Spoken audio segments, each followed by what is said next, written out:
Hello. Okay, so we are going to talk about syntax today. So first, what is syntax? You probably know the answer to this already. Syntax is all about the structure of the sentence. So it could be a long sentence, it could be a short sentence, it could be somewhere in between. You could also have different grammatical structures. So a simple sentence, a compound sentence, a complex sentence, a compound complex sentence. You could also be using fragments or even run-ons. Remember, grammar rules are great, but a lot of authors, when they get into their prime, right, can break those grammar rules for particular purposes and effects. Other things to consider with syntax: parallelism, things like anaphora, repetition, the structure being repeated over and over again, or particular words or phrases being repeated over and over again. And really what you want to think about is there a variety of sentence structures, or are all the sentences approximately the same? And you can see both of those things in most professional pieces of writing. So why? Why do we talk about syntax? Why does it matter? Well, it impacts the reader, right? So some things that syntax can do: it can impact the tone of a piece. It can build or break rhythm as you're speaking through it or reading through it, or if you're listening to a speech, the speaker can be building or breaking that rhythm. It can create pace or energy, can pump the crowd up or calm them down.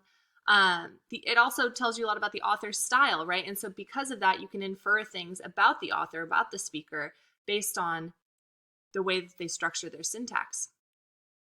And you can also infer things in a fictional account about the character based on the syntax that the author uses to write their dialogue.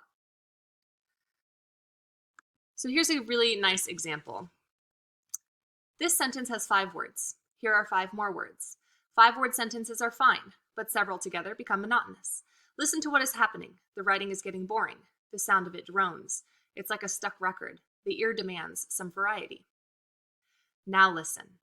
I vary the sentence length and I create music. Music. The writing sings. It has a pleasant rhythm, a lilt, a harmony. I use short sentences, and I use sentences of medium length.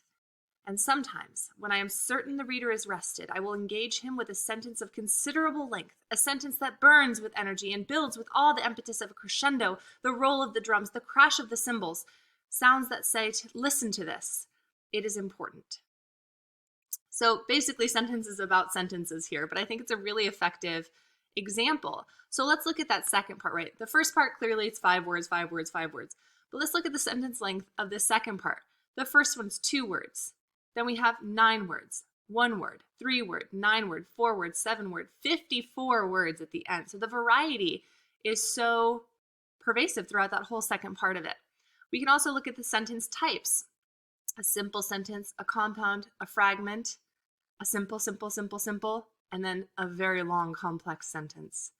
So we're varying the grammatical structures in the sentence as well.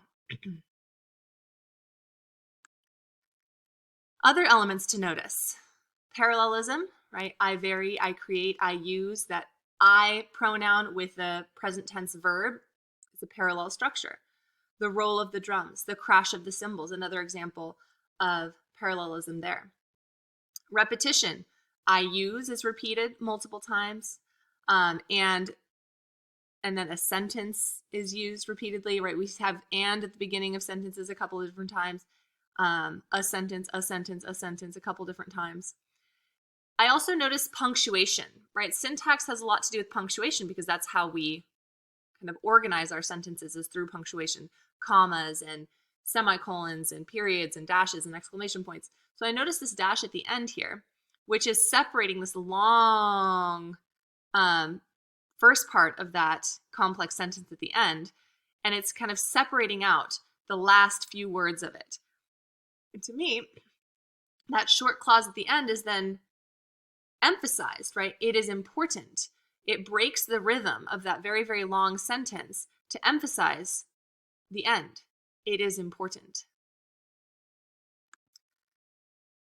And of course, we have this as kind of like a very meta kind of example right here, because he's also telling us about sentence length and about syntax in this little excerpt here. So what does he tell us about how syntax can impact an audience?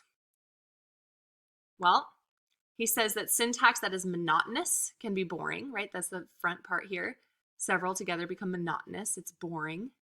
But syntax that creates variety is pleasant and it's interesting.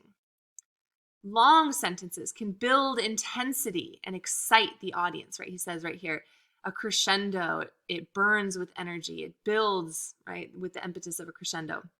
But he also tells us that those long sentences shouldn't be overused. The audience needs to be ready for them. So he says, when I'm certain the reader is rested, right, when he's ready for this long sentence.